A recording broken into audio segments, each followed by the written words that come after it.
इंदौर में हुए double murder कांड के आरोपी को सोमवार देर रात ठीकरी से गिरफ्तार किया गया। पुलिस मुख्यालय पर पत्रकारों को जानकारी देते हुए आईजी विपिन माहेश्वरी ने बताया कि आरोपी ने कूलर ठीक करने के बहाने घटना को अंजाम दिया। शहर में हुए डबल मर्डर केस का खुलासा मंगलवार को हुआ। इंदौर रेंज के आईजी विपिन माहेश्वरी ने बताया कि आरोपी हरि सिंह वेल्डिंग का काम करता है, जो पिछले 15 साल से इंदौर में रह रहा है। वर्तमान में आरोपी हरि सिंह कुशवाहा नगर में पत्नी और 2 बच्चों के साथ रहता है। पुलिस ने बताया कि आरोपी कूलर की वेल्डिंग करने के लिए घर में गया था। उसने पहले अनीता दुबे की और बाद में शकुंतला मिश्रा की हत्या की। पुलिस ने बताया कि आरोपी के बेटे की शादी होने वाली है। आरोपी दोनों महिलाओं की हत्या कर सोना चांदी और नगद 1500 रुपए लेकर मौके से फरार हो गया था। पुलिस के अनुसार हत्याकांड के खुलासे में सीसीटीवी फुटेज के आधार पर भी जांच की गई है, जो हत्यारे तक पहुंचने में मददगार साबित हुई। आईजी ने यह भी माना कि सीसीटीवी फुटेज कारगर होते हैं, इसलिए शहर में 3000 सीसीटीवी कैमरे भी लगाए जाएंगे।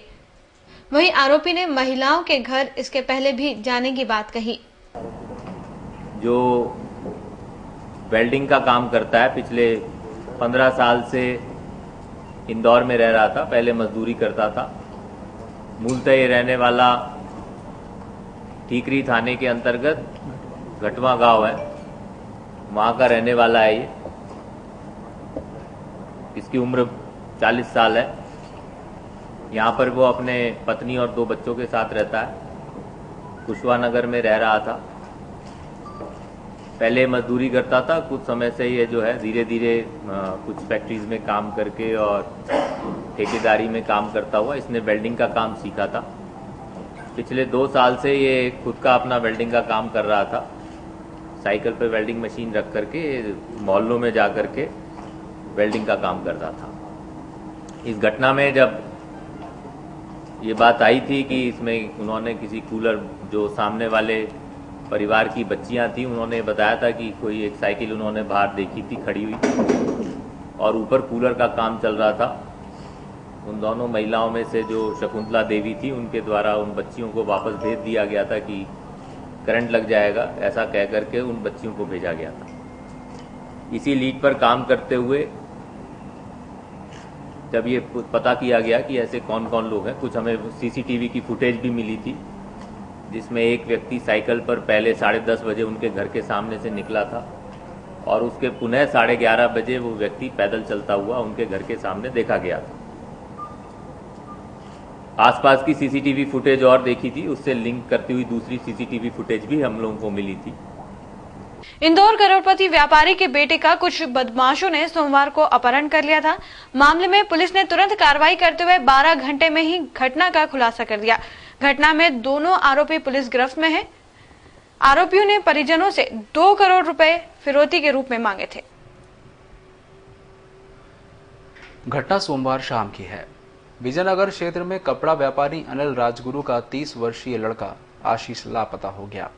करीब 2 घंटे बाद भी जब आशीष का कोई पता नहीं चला तो परिवार के लोगों ने पुलिस को शिकायत की। शिकायत के कुछ देर बाद आशीष के मोबाइल से पिता अनिल के मोबाइल पर फोन आया कि 2 करोड़ रुपए की फिरौती दी जाए। फिरौती के लिए फोन आते ही परिवार के लोग डर गए और पुलिस अधिकारियों को पूरी घटना की जानकारी दी।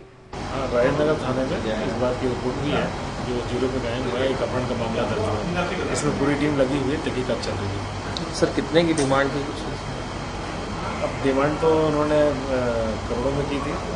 अपहरण की बात सामने आते ही पुलिस अधिकारी भी सक्रिय हो गए और अलग अलग टीम बनाकर जांच पड़ताल शुरू कर दी। पुलिस को सफलता सुबह करीब 6 बजे मिली, जब एक फोन फिर आया और फिरौती की रकम को लेकर बात की गई। इस दौरान आशीष के पिता से बात करते हुए अपहरणकर्ताओं ने सौदा 13 लाख में तय किया। लेकिन तब तक पुलिस ने टावर लोकेशन के आधार पर पता लगा लिया कि फोन महालक्ष्मी नगर क्षेत्र के आदिनाथ अपार्टमेंट से आया है। पुलिस ने वहां जाकर एक फ्लैट पर दबिश देकर आशीष को सकुशल छुड़वा लिया।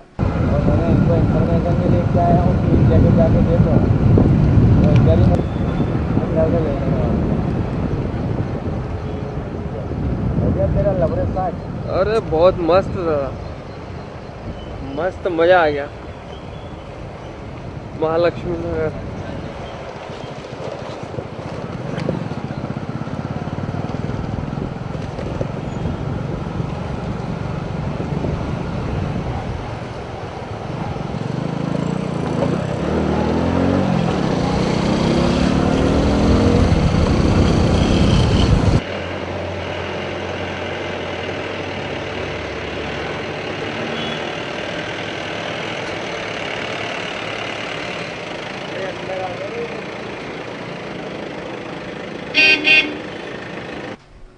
पुलिस ने यहां से एक लड़की जस्सी, उसके प्रेमी और केसर सिंह को गिरफ्तार किया है।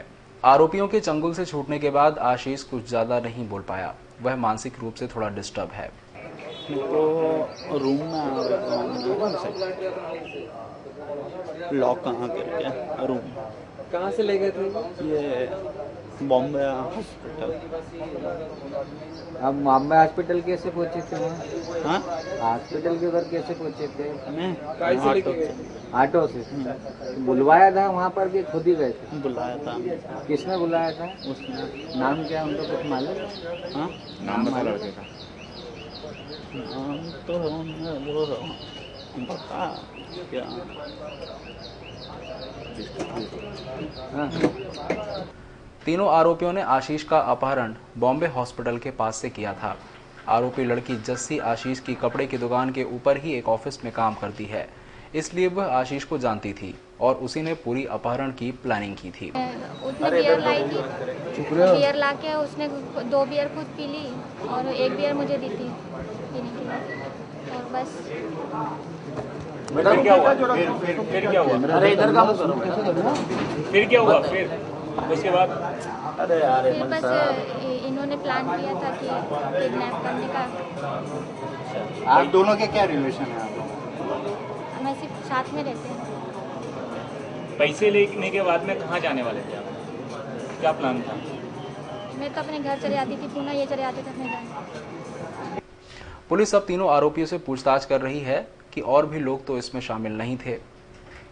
कि उसका अपहरण हो गया है और 1.5 करोड़ रुपए फिरौती के मांगे जा रहे हैं। ये कल दिन की घटना है। दिन से ही पूरी टीम पुलिस की रात भर लगी रही और आज सुबह 6 बजे इसको रिकवर किया गया है। आरोपी रिकवर हो गए हैं, पैसा रिकवर हो गया है। जो उसके पिताजी पैसा देने गए थे, पैसा जैसे ही वो उठाने आए थे आरोपी, तभी उनको गिरफ्तार कर लिया गया।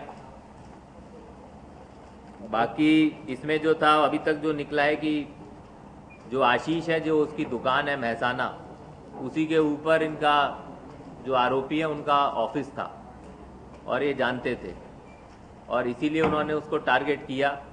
आरोपियों पे कुछ कर्जा हो गया था और उस कर्जे से छुटकारा पाने के लिए या उसकी पूर्ति करने के लिए ही उनके द्वारा इस लड़के का अपहरण किया गया था। पुलिस द्वारा एक बहुत ही सक्सेसफुल कार्रवाई करते हुए बहुत जल्दी ही इस अपहरण से जो फरियादी पक्ष है उसको निजात दिलाई। उसका जो लड़का था उनको बरामद किया है और पूरे पैसे भी बरामद किए हैं। आरोपी भी गिरफ्तार हुए। बाद में घटते घटते 10 लाख तक आ गई। महालक्ष्मी नगर चिकित्सक।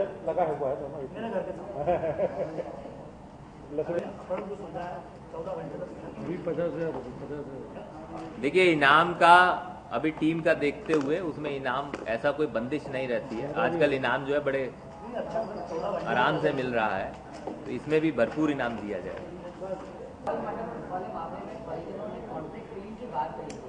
नहीं, परिजनों ने हमें कोई नहीं बताई थी ये बात। उन्होंने जरूर ये बात बताई थी, लेकिन उन्होंने कोई ऐसा संदेश नहीं जताया था, संदेह नहीं जताया था कि साहब उसकी वजह से हुई हो। ये मुझे ख्याल कुछ पेपर्स ने बताया था, लेकिन परिजनों ने हमसे तो नहीं बात करी और अभी तक कोई ऐसी साक्ष्य भी नहीं आई है।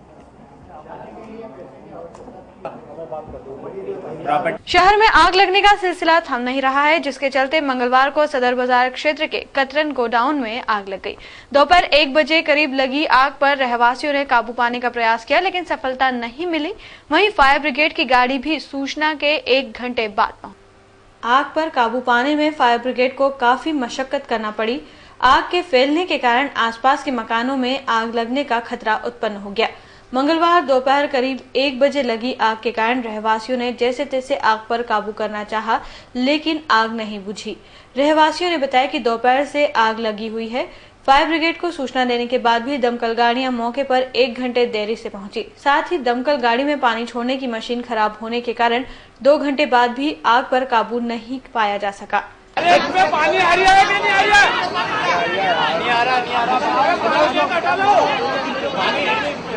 इधर आग लगने के कारण का फिलहाल पता नहीं चल सका है। वहीं नुकसान का भी आकलन नहीं किया गया है। घंटों तक रहवासी और दमकल विभाग आग बुझाने के लिए भारी मशक्कत करता रहा। इस दौरान आग आसपास के मकानों तक फैल गई। दमकल विभाग ने दूसरी गाड़ी बुलाकर आग पर काबू पाने का प्रयास किया। अभी तक बहुत ढीला काम हो रहा है यार, अभी तक तो बुझ जाना नहीं कम से कम आगे यार। वो मैं आसमान के चारों तरफ के मकानों में लग गई है, चारों तरफ के मकान में हाईलाइट का उड़ाने का कंट्रोल है, सारी बहुत ज्यादा लग जाएगी आगे आप।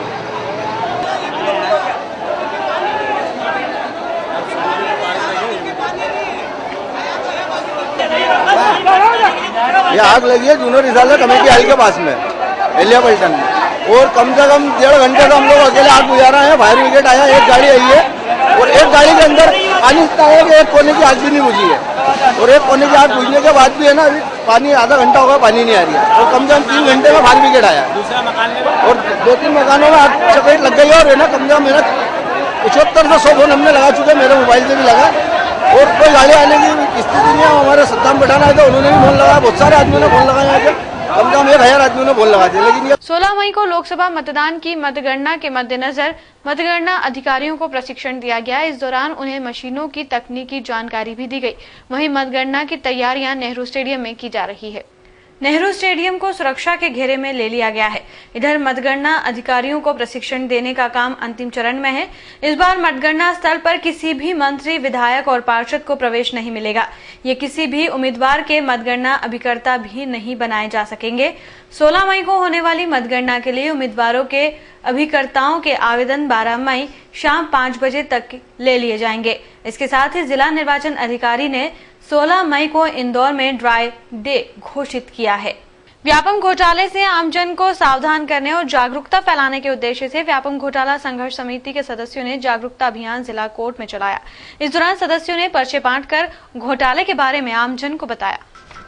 व्यापम घोटाले के कारण कई योग्य छात्र मेडिकल कॉलेजों में प्रवेश नहीं पा सके, जिसके चलते घोटाले और फर्जीवाड़े की सच्चाई बताने के लिए एवं AIPMT परीक्षा देने वाले छात्रों को सावधान करने के उद्देश्य से व्यापम घोटाला संघर्ष समिति ने मंगलवार को जिला कोर्ट में जागरूकता अभियान चलाया। इस दौरान समिति के सदस्यों ने पर्चे बांटे।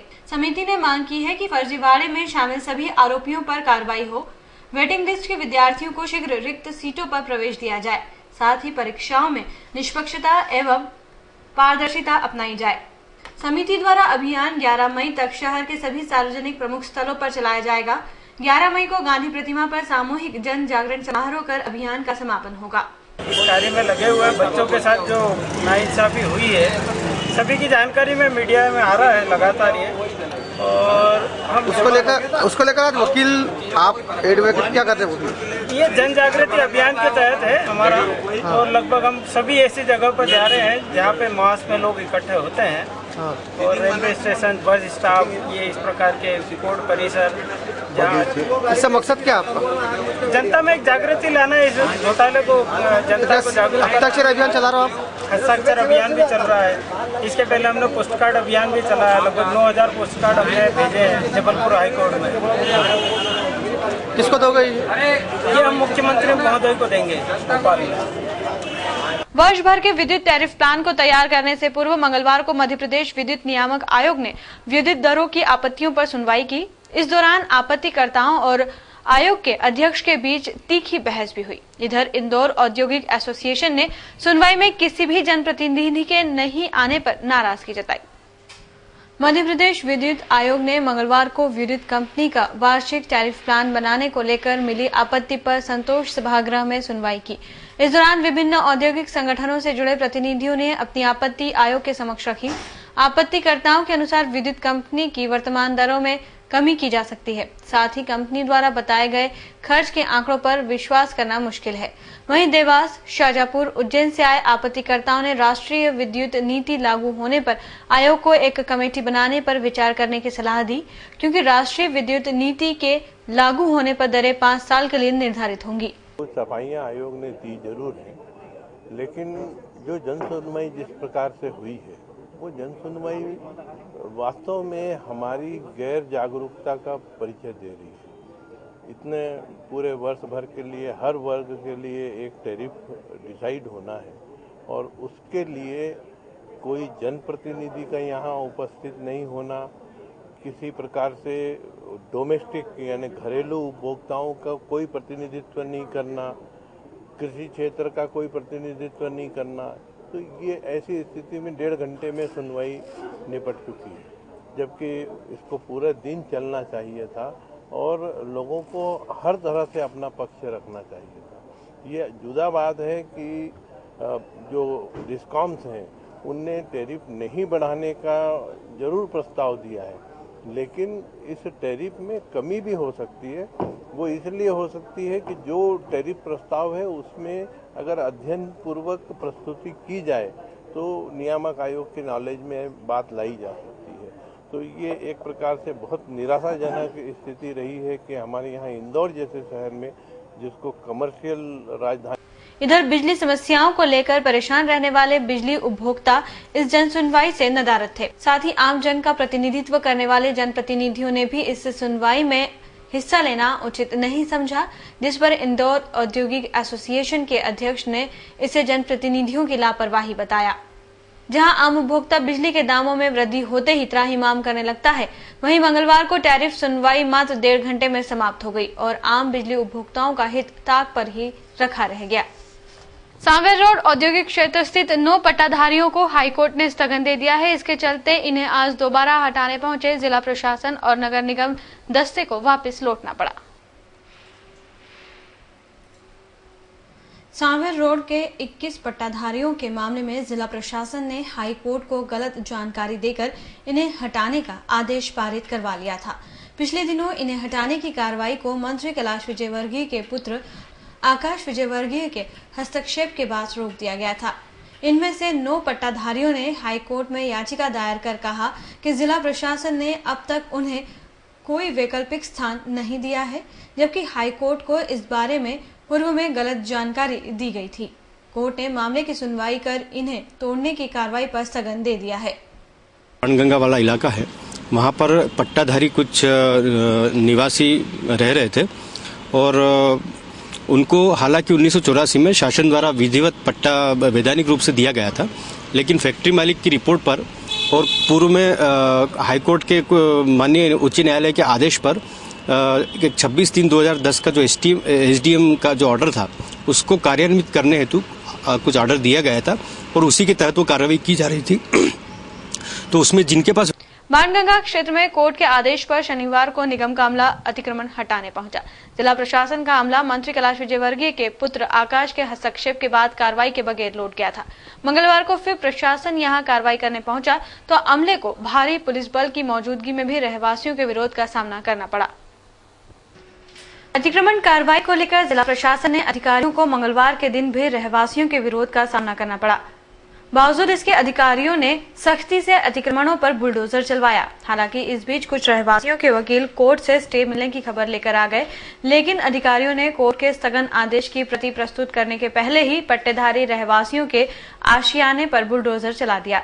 रहवासियों के साथ ही उनके वकील ने इसे कोर्ट की अवमानना बताकर इसे याचिकाकर्ता विमल जैन और अधिकारियों की मिलीभगत का आरोप प्रशासन पर लगाया। बाकी यहाँ पे हमने ऑर्डर का बोला कि ऑर्डर की कॉपी आ रही है। ऑर्डर की कॉपी आने के पहले इनने एसडीएम साहब वगैरह ने इनको बोल दिया कि पहली कॉपी हम दे रहे बेटा, तो ऑर्डर की कॉपी दे रहे उसके पहले इनने तोड़ दिया है और इनने हाई कोर्ट को ऑर्डर की बिल्कुल भी 1% भी परवाह ना करते हुए इनको पूरा तोड़ दिया है। और अभी आखिरी मकान तोड़ने के बाद में बोलते हैं कि हमने कार्रवाई रोक दी है। अब ऑर्डर की कॉपी देखेंगे, अब आप देख रहे खुद ही, आप कब से खड़े देख रहे हैं, पूरे मकान टूट चुके हैं। अब बचा क्या आप इसमें हम वापस जो इनने जो पहले त्रिमूर्ति अपसाइड वाले ने जो